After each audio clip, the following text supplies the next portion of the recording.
The Square Ball Podcast. Well, the TSB court is in session now. Time to decide our weekly heroes and villains. We can also assign some petty grievances as well as award the Villain of the Week award, the Ken Bates Villain of the Week award. No less, I sometimes forget that it's named after him. We can take some cheap shots as well if we like. A mixed last 7 days because we won at Norwich and then we lost at Stoke. Yin and yang in many ways. Would one of you like to step up to the legal hockey and make the case for this court? Myself acting as Lord, Judge, whatever, with a gavel. I'd use my gavel for a week or two. Where's your robes? They are robes. In that box just there, just off camera. Can't be bothered, can you? Not at the minute. If we'd have won, maybe. Yeah, no enthusiasm for it now. I mean... Who's going to do it, Michael? It's Pat Bamford, isn't it?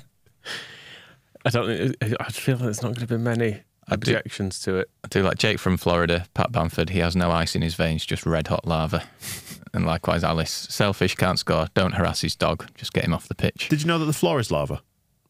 Yes. 5, 4, 3, 2, 1. It's quite easy when you sit on a chair. Yeah, really easy. Although the chair would melt. True enough. Yeah. It is Bamford, isn't it? Are you both nominating Bamford? Aren't you supposed to put forward some legal argument here? Bring out your case notes, get some witness statements. I think sometimes you don't need to run through the process of a trial. You can just go, come on, we all know. So the prosecution just stands there and goes, yeah, we know. We know. We know. The defence is like, yeah, I'm not even putting up a defence. Well, tell you what, let's run through some of the others then. I feel like between the match ball and the crucifixion that took place on the show with Phil this morning, where we just spoke about the various mistakes Bamford has made over the years, he's probably had enough, hasn't he? Do you know what? It's like the whole Bamford thing. It comes from a position of sympathy. At the root of it, people want him to do well. Just stop cupping your ear to the crowd. The moral of the story is just score. Sometimes the naysayers are right. Listen to the doubters. Sometimes listen. I know this isn't very Jake Humphrey. Sometimes you can't overcome things. You're not very good at certain things. Sell your Porsche, Patrick, and you'll be able to score those penalties. You had a McLaren, didn't you, for a time? I don't know if you still got it. Yeah. That's an expensive car. Where were we? Sorry. Anyway, yeah. Some of the other nominees. Shout for Farker. Team selection poor and need for changes at half-time was clear. This is Stoke, we should say, not necessarily Indeed. Norwich. Yeah. Although we were 2 down at Norwich at half-time, weren't we? Maybe it's all on him. Maybe he's to blame. Shout for Stoke in the petty grievances from Chris L. Yeah. Stoke in general, fucking miserable place. Wedge nominates the visual radio. Lack of good visual radio these days. Lack of, Rob, yeah. Yeah, which is very true, actually. That's been a real sign we're back in the Championship, isn't it? It's becoming a bit more difficult. Because you've got the EFL iFollow services, which is it's like the central platform, isn't it? Their streaming platform. And obviously, like some clubs rebrand it as their own thing, like LUTV, for example. But in the Premier League, everything is a full broadcast standard match for worldwide broadcast. And if you were in, for example, America, South Africa, some of Australia, New Zealand, Middle East, North Africa region, all these places, all the major TV regions, you can watch these games if you live in them. Yep. Obviously, if you don't live in them, you can't watch those. You've got to listen, haven't you? Just got to listen in. So yeah, the lack of good listening. There's a lack of range of choice in listening things. Cheap shot for Simon Rusk, who he's probably been a bit undone. If we're going to have Rusk for this, we probably also need to have Farker for it, which he's the England under-19 manager. All right. For playing Archie Gray. Takes the biscuit, doesn't it? Too much, yes. But yeah, I mean, Farker's now playing him too much as well. So don't break him. Maybe he just likes playing. Well, man, you've got Sam Byram there on the other side of the pitch. It was a living, breathing example of playing a young player too much. That's true. Do you think Brendan Aronson finds Rusks too spicy? Oh, the drilling in the floor below, like quite literally the floor below. I can feel that vibrating in my feet once again. Who else? I'd like a personal nomination. I'd like to nominate corners. I just think they're no good. They don't contribute anything to the game, certainly when Leeds have them. And then they're always quite frightening when the other team has them, which doesn't seem fair to me. Although it is coming round for Halloween, Rob. Fair enough, but I think it would be a better place if we just got rid of them. Yeah, undoubtedly. What and replace them what with throw-ins? A wall around the pitch. Right. Five-a-side it. Build that wall. Yep. You've always said that. Very much so. Sorry, now thinking about that. Hernandez, is this the Stoke character? Or is that Norwich? Oh, it's Norwich, isn't it? Norwich is Hernandez. You can see I've performed deep, intensive research about the personnel in the Championship. Yeah, Sarah was going to nominate Duffy, but then he scored for us, so yes. fine. And the Kilkenny man has also reminded of Shane Duffy scoring Ireland's goal of the year, which was a basic header from a corner because it was the only goal they scored that year, which is nice. Also shows how the week's changed that Kilkenny man starts his with no villains. It was great. Those were the days. We were so young, weren't we, back then? I mean, I don't want to pillory Pat, but I also struggle to see any other person who warrants this award for missing it, because it's the difference between us winning and losing. Is there anything else you're really bad at but you insist upon doing? Oh, bloody loads. Ooh. Like, do you make a really... Do you do like... But at home, do you do like a really bad spag ball, but you keep doing it? You're like, I'm going to make my dreadful spag ball again today. People are like, oh, don't.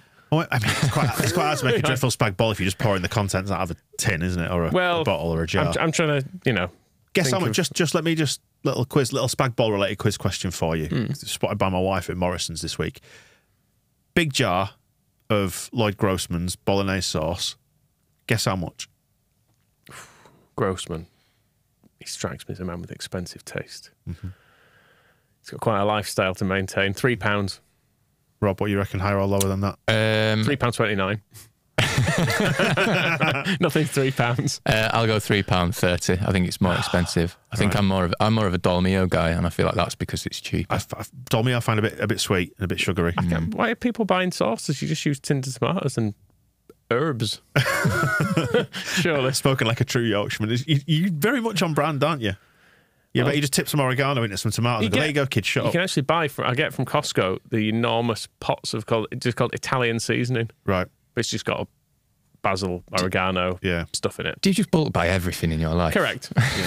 And tip it into some tomatoes. And if it goes wrong, I've got my bought toilet rolls in the garage. £4.60. Wow. Fucking hell. £4.60. I assume you didn't buy that because you're not a millionaire. No, absolutely not. I actually... Sold your Porsche. Bought some Lloyd Grossman. Well, no, because we like the Lloyd Grossman. It's nice. It's based on carrot, onion, and celery. Your proper trifecta. Which you can put in yourself. Yeah, if you're not lazy. A lot of a faff in it. But I mean, to be fair, I'm getting close to cooking it myself because at £4.60, I'm not buying that. I said to her, just hang on. We can't justify that. Don't get it. And then bought two of the smaller ones that were on offer somewhere else, cheaper. I also buy the big tins of tomatoes from Costco, the ones that are like catering size. Yeah, they're like a barrel of tomatoes that you can. What is it for tea? What is it for tea again, Dad? And it goes. Villain of the week, Michael Normanton in association with Costco. It's nice. It's good stuff. Yeah. Don't slag off my bolognese. It's better than Pat Bamford's penalties. Right. Should we move on to the hero of the week then? Gaetano Berardi, hero of the week. Real contrasts. We got the scores. Yeah. Oh, the Norwich scores.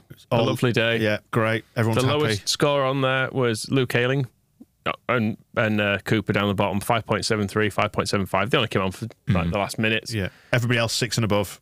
Everyone, it was just a lovely day for people. Then we move on to Stoke, and Bamford gets the lowest score of the season. Right. Just a round 2 out of 10. Wow. These scores are still coming in because I did this morning, and obviously the game was only last night. So he could still better Coda Drama's 2.13 from earlier in the season.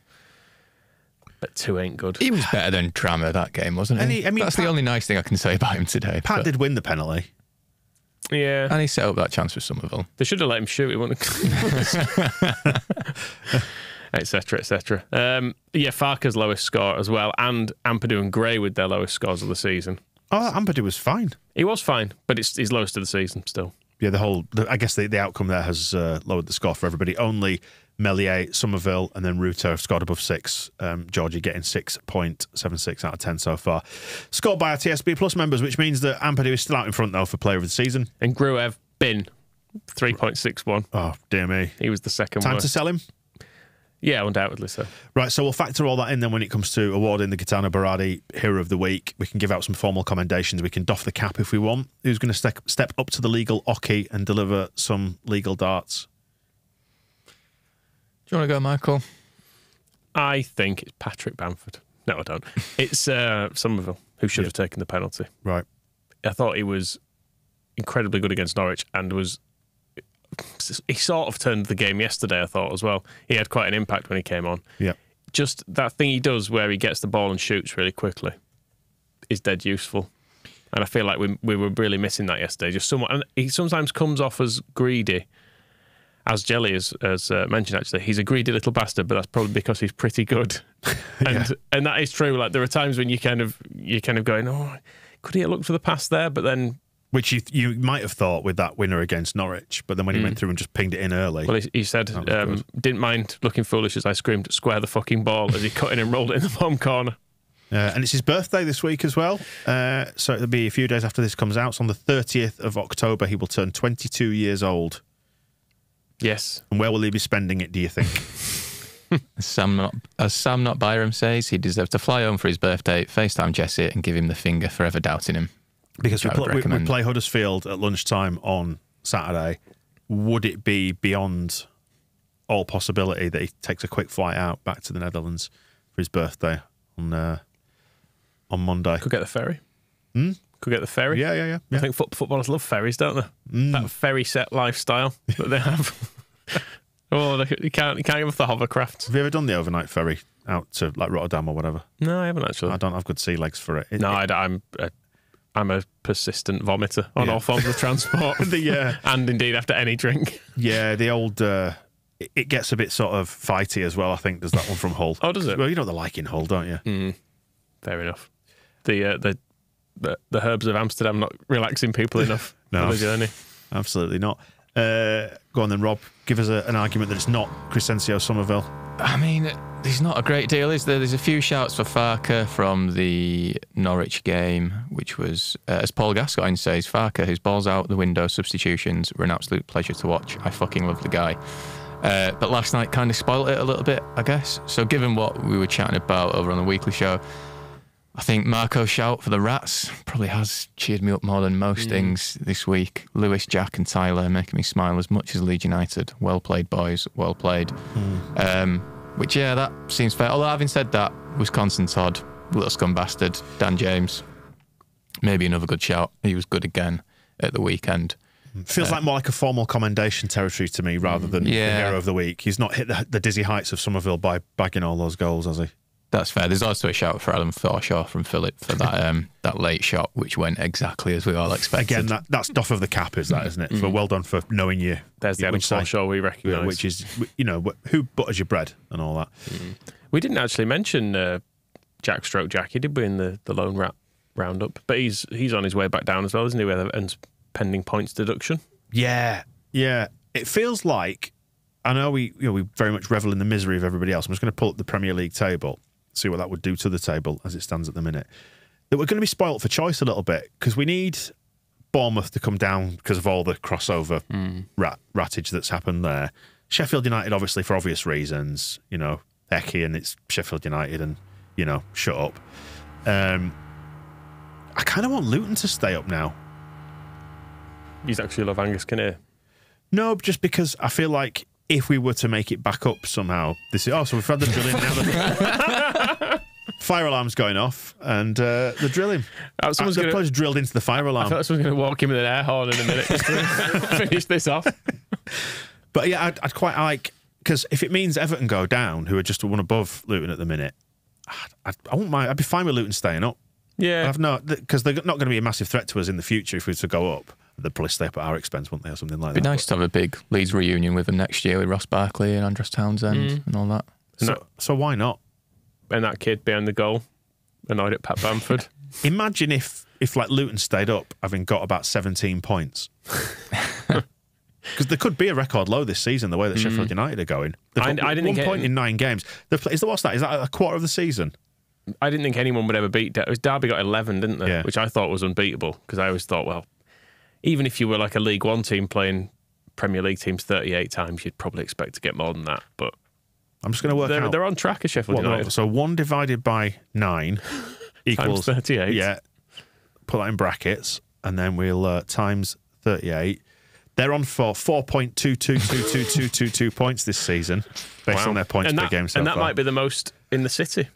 Yes. Sheffield they're on 3, aren't they? So yeah. I mean, who do you want to go down? Sheffield United. Sheffield United are going down. The table as it stands at the minute is Sheffield United, Bournemouth, Burnley, Luton, Everton, Forest, Brentford. Brentford are lower than I thought, actually. Unless Sheffield United can bring in an experienced manager, someone who knows the club, knows the city, has worked in the Premier League before. Yeah. Not successfully, admittedly. Always for a short period after promotion, followed by relegation or a sacking. I think Warnock could get them at least 12 points this season. Right. And I would like to see it. Okay. I'd like to see Warnock taking them down as his final act, actually. I was going to say that would be a nice end to his career, but then he would still go, there's still one more in me, isn't there? No, but he's always positioning himself, though, so there are excuses. Like his route out of Huddersfield was that, I haven't been backed in the summer, of course. And there was no way he was going to see that season out. We called it at the time, didn't we? Yeah. So if they were to go down, he'd be out of there, having saved them the season before. He'd go in here and say, well, the die was cast, obviously, when I went in. Obviously, they haven't won any games in 9, so what do you expect me to do? I'm not a miracle worker. They're a great bunch, lads. They put smiles back on their faces. That's the important thing. People will be saying, they're happy again now. Sharon was she likes Sheffield. We need Moscow, really, don't we? For his, you get about 12 minutes out of him once you start him on morning, don't you? So who do you want to go down then? But I'd like to see Burnley drop again, having been all smug and won this division at a canter last year and tried to go up there and do nice things. And no, you're not allowed to be happy at Burnley. Who do you want out of all of them? Sheffield United, Bournemouth, Burnley, Luton, Everton, Forest. I really want Bournemouth to give Marsh the job, just because I think it would be kind of like finding out whether Orta's master plan would have, what would have happened, having Marsh, Adams, who else have they got? Sinistera, all there. And it was Iraola, wasn't it? Or it is for now. Get them down. That'd be funny. That would be pleasing. Everton, I guess. It's a weird one, Everton, because I wanted them to go down for years. And now they're on 7 points currently, Rob, and if they do get deducted 12, that'll put them on -5. Not many points, that, is it? Feels like it's a long way back from -5. We know from -15 ourselves that it is a long way back. But it feels like that might be quite difficult for them to overcome if they were to get -5. Good. We don't get any justice, though, do we? No, although we have told them, we've put them on notice, haven't we, that if they do get found guilty by the independent commission, then we're going to sue them. But they've got no money. We're getting the ground, aren't we? Didn't we discuss this the other week? We're repossessing it, yeah. They'll just give us some Kingspan boards or something out of the stadium. Feel like we've got this. You can have, I don't know, replace your asbestos. Yeah, if we can't be happy, then nobody else should be. It'd be good if they went down, we went up, and we sued them. So we get to have a nice year winning loads of games in the Championship and get some money off them, and they get relegated anyway. That'd be about fair. Yeah, we'd accept that. Where were we with anyway? We were picking a hero, weren't we? And we've given it to Somerville, I presume. I think so. Yeah, he's done all right. He's been the best of this week, I think. Yeah, Farker would have been in there, but he's ruined it, hasn't he? Yeah. But you can still get an unbelievable heart, Mark. Again, these are back in stock. Unprecedented demand. Well, until now, which is dried up. Abomination of a team. But against Stoke. We'll be back on the match ball if and when we beat Huddersfield to hawk the shit out of them again. Because we order 100 at a time, don't we? So please buy mugs and so on and so forth. And look out for the new stuff that's coming that Michael was modelling as well. We mentioned right back at the start of the weekly update. Lederhosen. Yeah. And nothing else. Super. Right, we will wrap it up there then. We thank you for your time on this one, and we'll be back next week. All the usual stuff to come in between times as well. Look out for the show with Phil on Friday, match ball after Huddersfield on Saturday, day of rest on Sunday, back on it on Monday. We'll see you soon. The Square Ball Podcast.